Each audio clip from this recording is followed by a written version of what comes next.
இதில் வந்து நமக்கு இந்த ப்ரோக்ராம் பார்க்குறவங்க கூட தயவு செஞ்சு நான் என்ன சொல்லிக்க ஆசைப்படுறேன், நீங்கள்லாம் இந்த மாதிரி இந்த மாதிரி அனாத ஆசிரமங்களுக்கு மற்ற இடங்களுக்கு போய் பார்க்கணும். நீங்கள் என்ன செய்றீங்கிறது அர்த்தம் இல்லை, போய் பார்க்கணும். பார்த்து உங்களுடைய பிறந்த நாள்னாக்க உங்களால் முடிஞ்சுன்னா அந்த குழந்தைகள் 15 குழந்தைகள் 50 குழந்தைலாம் ஒரே ஒரு சாக்லேட் வாங்கி கொடுங்க, முடிஞ்சா வாங்கி கொடுங்க.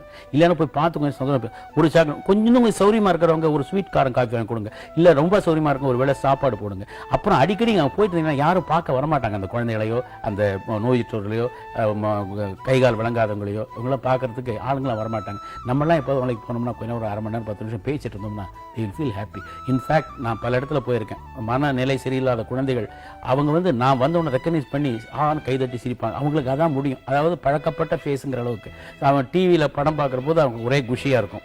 ஸோ அவங்களுக்கு டைவர்ஷன், அதை நம்ம போய் பார்க்கணும். இப்போ உங்களுக்காக மட்டும் உனக்காக மட்டும் சொல்லலை, எல்லாருக்கும் அந்த டிவி பார்க்குற எல்லாருக்கும் சொல்கிறேன். அவங்க எல்லாரும் வந்து இந்த மாதிரி இந்த மாதிரி இடத்துக்கு அனாதை ஆசிரமம் போனாங்கன்னாக்க அவங்கள அதை ஒழுங்காக நடத்துவாங்க. எல்லாரும் வந்து பார்க்குறாங்க, நம்ம வந்து மக்கள் கண்ணில் பட்டுட்டு இருக்கோம், அதனால் நம்ம ஜாக்கிரதையாக நடத்தணும், ஒழுங்காக நடத்தணும் அப்படிங்கிற எண்ணங்கள் அவங்களுக்கு ஏற்படும். ஸோ ஒருத்தருக்கு ஒருத்தர் நல்ல அசோசியேஷன் ஏற்படும். மனித நேயங்கிறது ஒருத்தனுக்கு இருந்தால் தான் அவன் வாழ்க்கையில் சந்தோஷமாக இருக்க முடியும். அதுவும் தவிர நான் சம்பாதிச்சேன் பணம். சம்பாதிக்கும் போது நான் முதல்ல ஸ்கூட்டரில் போகணுன்னு தான் ஆசைப்பட்டேன். ஸ்கூட்டரில் போகணும்னு ஆசைப்பட்ட போது கார் வாங்குறதுக்கு ரொம்ப யோஜனை பண்ணேன்.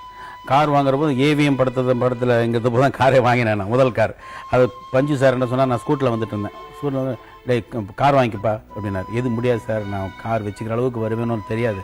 இப்போ scooter I can maintain, okay sir. அவனை ஹே நீ செத்தா பரவாயில்லப்பா, உன்னை வச்சு நான் 10 ப்ரொடியூசர் செத்துப்போம், அதுக்கு அவனுக்காக நான் சொல்கிறேன். அதாவது நான் படங்கள் நடிச்சிட்டு இருக்கேன், புதுசுக்குன்னு ஏதாவது ஆயிடுச்சுன்னு சொன்னாங்க அந்த ப்ரொடியூசர்ஸ்லாம் அவசரப்படுவாங்க. அவங்க பல லட்சங்கள் அதில் முடைக்கிறாங்க இல்லையா.